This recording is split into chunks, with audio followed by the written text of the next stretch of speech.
30 দিনের শান্তি, মিসাইল গোলা বোমা থেকে 30 দিনের মুক্তি, যুদ্ধবিধ্বস্ত ইউক্রেনবাসী 30 দিনের নিশ্চিন্ত জীবন। অবশেষে রাশিয়া ইউক্রেন যুদ্ধের 30 দিনের বিরতি।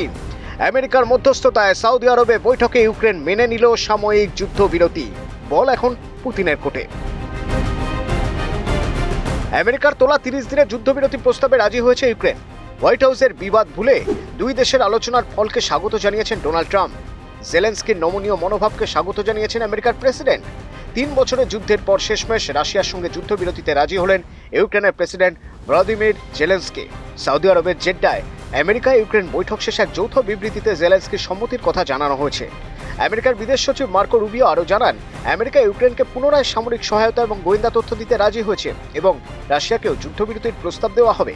এখন রাশিয়ার উপর নির্ভর করছে তারা এই প্রস্তাবে রাজি হবে কিনা। 3 বছর আগে ইউক্রেনে হামলা শুরু করেছিল রাশিয়া। সেই থেকে যুদ্ধ চলছে। ইউক্রেনের 1/5 ভূখণ্ড এখন মস্কোর দখলে। আমেরিকার সহযোগিতায় এই যুদ্ধে টিকে আছে ইউক্রেন। হোয়াইট হাউসে ট্রাম্প জেলেনস্কির তুমুল বিবাদের পর সামরিক সাহায্য থেকে গোয়েন্দা তথ্য দিতে অস্বীকার করে আমেরিকা। আশঙ্কার মেঘ জমে ইউক্রেনের আকাশে। বিপদের ঝুঁকি না নিয়ে আমেরিকার সঙ্গে সহযোগিতার হাত বাড়িয়ে দেন জেলেনস্কি। সৌদি আরবে আবার গোল্ডেন হ্যান্ডশেক হয়। যুদ্ধবিরতিতে ইউক্রেনের সম্মতিকে স্বাগত জানিয়েছেন ট্রাম্প। পাশাপাশি মার্কিন প্রেসিডেন্ট আশা প্রকাশ করেছেন যে শীঘ্রই মস্কো এতে হয়তো ইতিবাচক সাড়া দেবে। ওয়াশিংটন থেকে সংবাদ মাধ্যমকে ট্রাম্প বলেন, ইউক্রেন যুদ্ধবিরতিতে সম্মত হয়েছে, এবার রাশিয়ার পালা। আশা করা যায় পুতিনও এতে সম্মত হবেন। দুদেশের বহু মানুষ মারা যাচ্ছেন। এই যুদ্ধের অবসান চায় আমেরিকা। ট্রাম্প আরও জানিয়েছেন তিনি জেলেনস্কিকে হোয়াইট হাউসে আবার স্বাগত জানাতে প্রস্তুত। চলতি সপ্তাহেই পুতিনের সঙ্গেও কথা বলতে পারেন তিনি।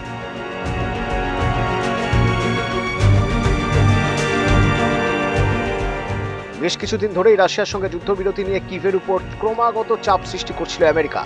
রাশিয়া ইউক্রেন যুদ্ধ ঘিরে উত্তপ্ত বাক্য বিনিময়ে জড়িয়ে পড়েন দুই রাষ্ট্রনেতা। ভেস্তে যায় আমেরিকা ইউক্রেন খনিজ চুক্তি।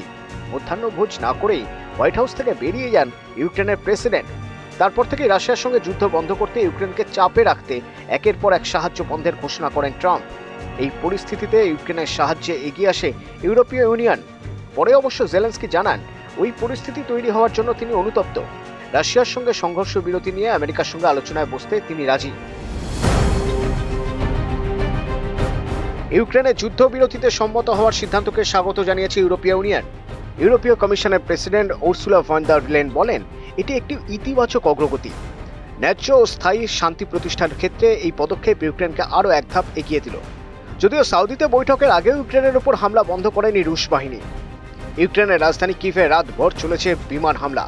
মার্কো রুবিও বলেন, রাশিয়ানরা যুদ্ধবিরতিতে সম্মত হবে বলে তিনি আশা করছেন, তবে তারা যদি এতে রাজি না হয় তবে দুর্ভাগ্যবশত সেখানে শান্তি প্রতিষ্ঠার ক্ষেত্রে কি প্রতিবন্ধকতা আছে তা বোঝা যাবে।